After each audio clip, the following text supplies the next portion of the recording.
Welcome back to the eSports Report. After contacting Steam support, does not seem likely we're going to buy more cases with my money. He's so mad, it's great. Corey's here! Yeah. He just randomly appeared. We were like, hey, So, why don't you we're come on the talking show? about Counter-Strike? Yeah, we can talk about Counter-Strike. First of all, why is his account locked?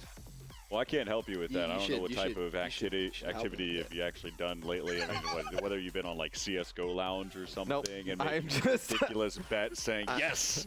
I'm I'm buying sorry that Honestly, Elevate didn't end up coming out on top. I mean, that's frustrating. But Yeah.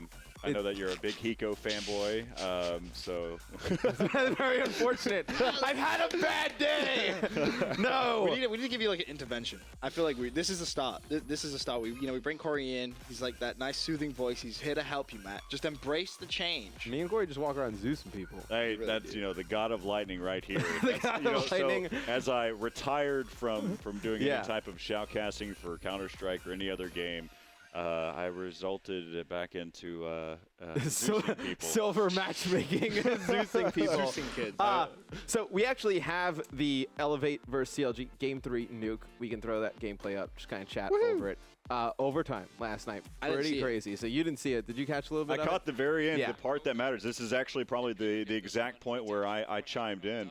And one of the, I think the storyline that went along with this is that they were down 14-1 Yeah. going into this, and then they come all the way Right. back on T side. That's unheard of. That was what was just Whoa, hold absolutely on. crazy. They were 14-1 down and it came back on T side. Elevate goes up in the first half, 14-1 from CT. Yep. And then Yep. switch sides.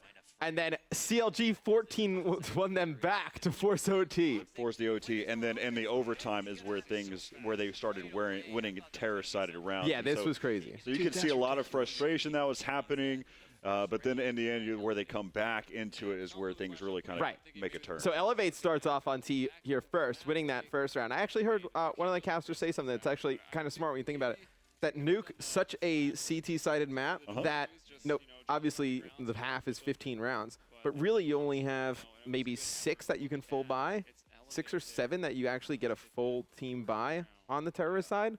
Okay. So, I mean, you Yeah, really so- only have a few rounds to play with. Yeah, so one of the things that you look at whenever you're talking about a map like Nuke is you really need to win pistol rounds. I mean, that's usually the answer for all maps, but Yeah. really is what matters is you win pistol on T side, because what you've done is you've kind of set the tone early. You more than likely will win those first 3 rounds on the T side, and then from there you kind of work your way through. You may get a gun round here, a gun round there, but really you're not going to win many rounds on the T side. Now, I've watched the history of DE Nuke, and it's evolved, went from a CT-sided map to a T-sided map, but ever since CSGO's come out, it's always been a CT-sided map, especially on how fast you can rotate from vent to vent. Yeah, I mean, I remember when we first started playing CSGO, I was like, oh man, that's kind of hard to even win one round.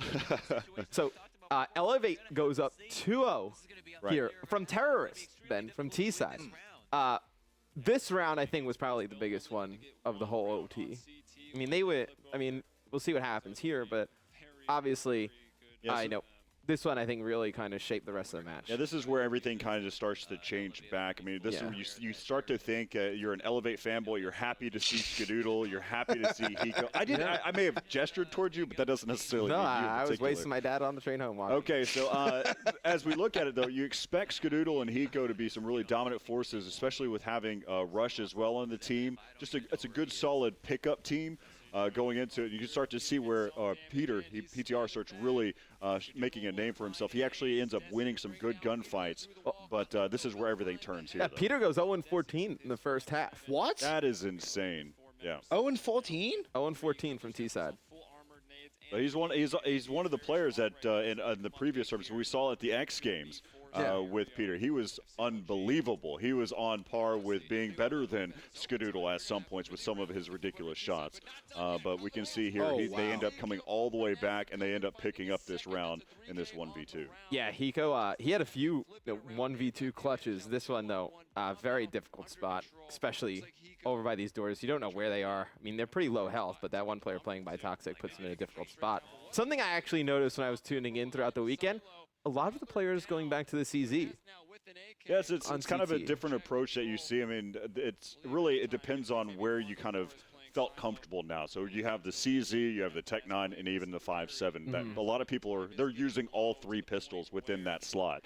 And it's really, at that point, it's a personal choice. And, you know, I see them, I still use a 5.7 and a Tech 9. That's my point of choice. But there's still players, once they got used to the CZ, being able to get that rapid fire, yeah, that's definitely a point of choice. I had the CZ on my Smurf by accident, and I had no problems with it. You have a Smurf?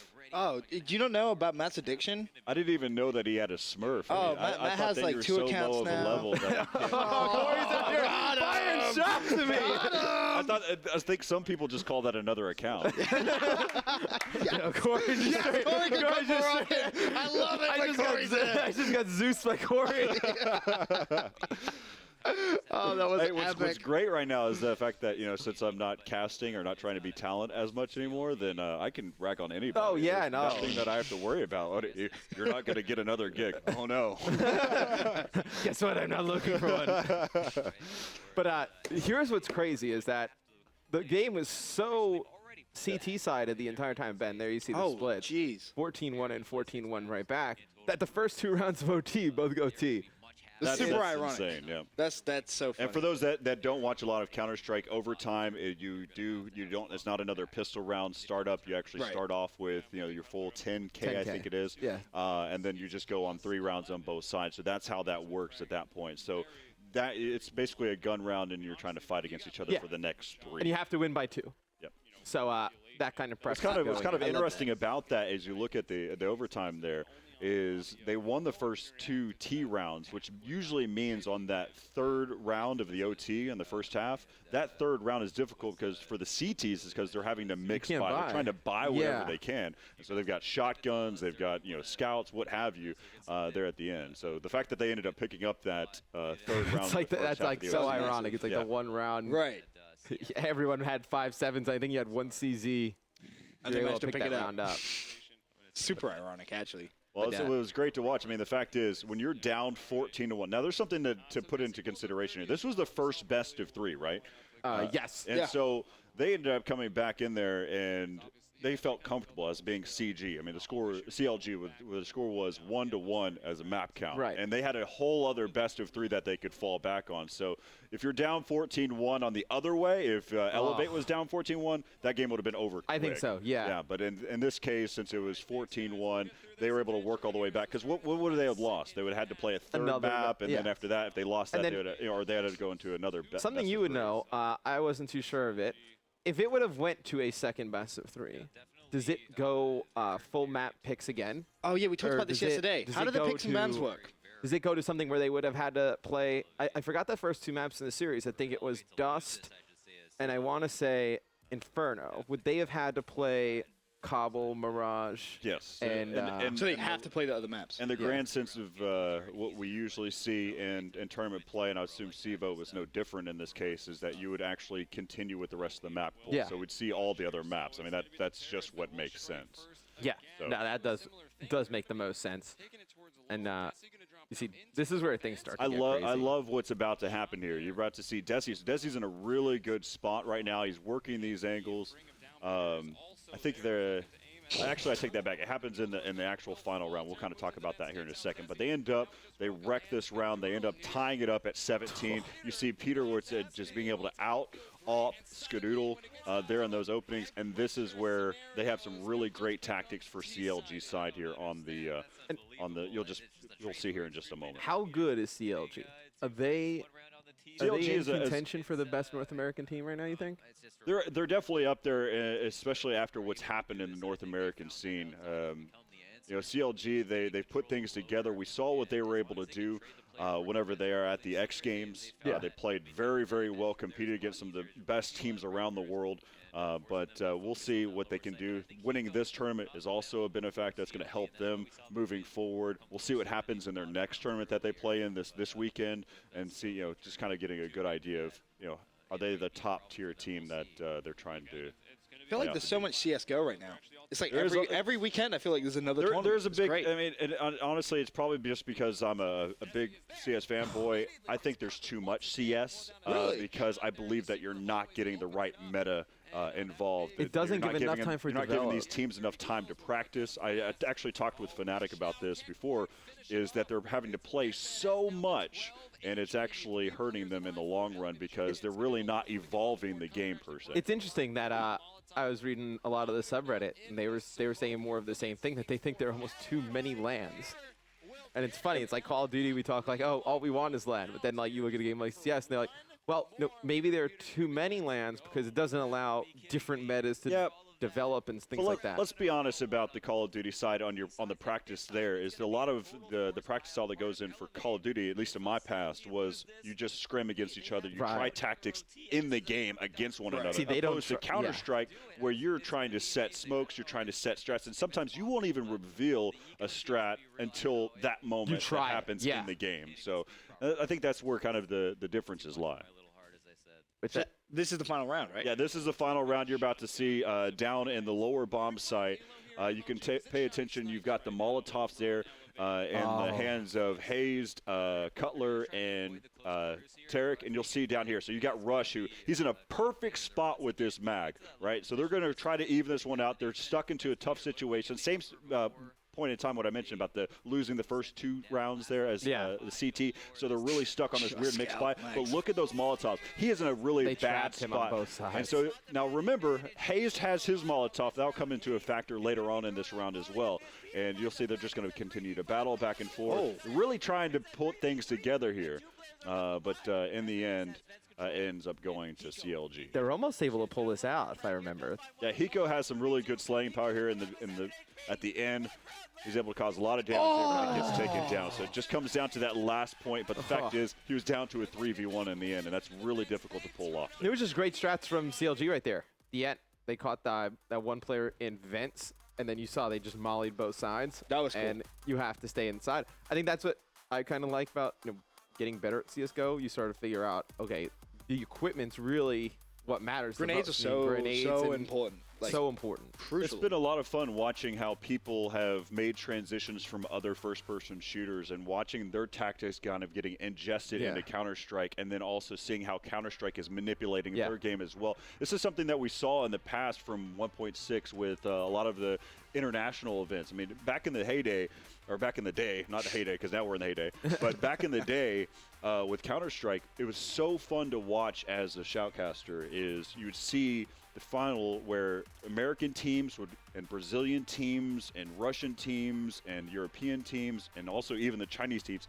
every single one of these nations, these countries, these continents, if you will, coming together and competing against each other for the first time, and they see those strats, that meta game involved, and how they clash. It was so fun to watch because you'd have some Swedish teams that could beat American teams without a doubt, American teams that could beat Chinese teams, and then WNV or Hacker Game, these Chinese teams that were just phenomenal with aim, could out-aim these Swedish teams. It was just so fun to watch how they all integrated with one another. And we're starting to see some of that in Call of Duty. I think the scene is so new compared to like Counter-Strike. Counter-Strike has 10 years been around, plus. It's been as long. I mean, I'm an old guy now, so. I mean, you were around in the original Call of Duty days. You go back to Black Ops 1. I do go back to Black Ops 1 as well. Not a lot of people know that. Corey casted Black Ops 1. I started started Counter-Strike in the early beta, so that was back in '99. So that tells you how old the game itself is. And then I casted Black Ops 1.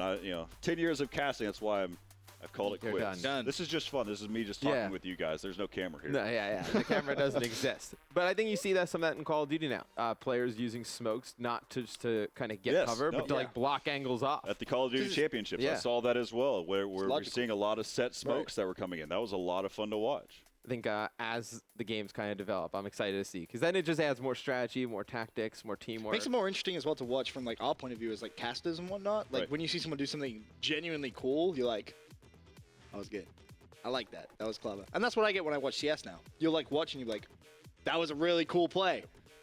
I love CS. It's just fun whenever you finally get to the point where you can see the meta of, you're not just focusing on the highlight reels, these awesome, ridiculous shots, because those ridiculous shots are always going to be there. That's the reason why ESPN has Sports Center and they have their top 10s. Same thing for MLG here with our top 10s, right? And so you're going to see those on a recurring basis, but whenever you start to really dissect the meta game that's there, that's where the beauty really lies. Yeah. Maybe that's just because I'm a big nerd with games. No, I am a big nerd. I am a very large nerd with games. I think being locked out of your Steam account for spending too much money would probably suffice spent that. more money than I have, and that's bad. You don't even want to know. Have you seen my hours? You're about to vomit. Is this your other account? No, this is my. Oh, This is his main account. Yeah. main account. How many has your Smurf account got? Wow, that's. I Yeah, why haven't don't you played buy many cases on your games. Smurf account and then just trade them to yourself? All right. Yep. Maybe. I am a genius. Maybe Things we're have back. been figured out. Maybe we're back. We back. We back. You can No. buy them on my account if you want to. No, wow. You don't want. Don't give him that option. You're gonna look at your bank account later and you go, wait, $200. Not with my credit card. Oh, okay. Whew. I was gonna say Serious. that's a risky strategy. You don't want to go down that road, Corey. Let's so- see if this. Oh, you don't even know your own password. You're on Smurf. Sorry, Smurf. I can't take you seriously. You have a Smurf account. That's just. It's fun to You're like what? Like two. You're like what? 2-star gold. 2-star. Okay. Now I Gold did number create a 2. Smurf account to be To able to play play with you us. To play guys, with and us. it's been so much fun. Yeah, because you like. It's so funny because you're significantly better. You can actually see the skill gap, right? Because like if we were to play by ourselves, we're like, oh, these guys suck. Then you come in, and then you're like, And Corey shows it's us like- how much it's like, they actually if you guys, suck. if you guys remember some of the top fails of the week in like the lol what segment we do, Corey's kind of that guy who will just You got to say for diffuse the- some of these bad. honestly, all these like bad we plays. have the defending champion of our like lol what segment. It's like the fails of the week. I average, if I strictly focused on Zeus's alone throughout the whole game, I'm probably around 7 to 10 Zeus's a game. It's ridiculous. So, and that's in competitive match play. Well, we played. You were around the other night. We played a game. Yeah, you and told me. It was a struggle. Remember, Mr. Bio had like. Oh man, it 5 was kills, bad. But man. I'm playing on Wi-Fi, so that's where everything. Corey's goes at wrong. 300 ping trying So to play. I'm spiking up, and I'm still getting some Yes. kills. But no, the thing that I'm gonna hold on to just for Zeusing is I've gotten 3 Zeus kills in 1 round. What? That's Yeah. one of the most impressive things. Really? You can only How? buy one How? Zeus. In You can only 1 buy round. one I've Zeus. done it twice. On the second attempt, I almost had 4, but there's something with a Zeus. Whenever you get close enough to a person, you can actually shoot through them where it won't actually hit, and that's what happened on the 4th. No. And it was a full team effort. So shout out to the guys that were playing that's with me good. Okay. because I bought all the Zeuses, tossed it to all of them, and they hung around me the rest of the game. They're like, here's my Zeus now. And I tased another guy. Here's my Zeus. I tased another guy. There are sometimes, so sick. there are sometimes where like Corey will go silent and I'm not sure if he's playing, and then all of a sudden I You just said that- I just see where we're like buying, and I just see Zeus start flying out of his character. It's like 4 or 5 of them. So funny. But CLG gets first, Elevate gets second, Nilium formerly Denial gets third. CEVO Season 7 announced. Yeah. 135K minimum in prizes. Broadcast Sunday through Thursday on mlg.tv/playcevo. That's a lot of prizes. Let's throw up Who am I, right? Who Am I? Okay. That you guys can guess during the commercial break, and then you're going to stay for some of these videos because the first video is the I'll funniest stay there, thing yeah. ever. I attended my first LAN with FaZe. My team 3-0'd Optic at Go Season 3 playoffs. Season 2 stats, 27.71 Slayer rating, 1.18 hardpoint KD, 7 caps per game, 3 defense. You guys have this commercial break to guess who this is. Be right back.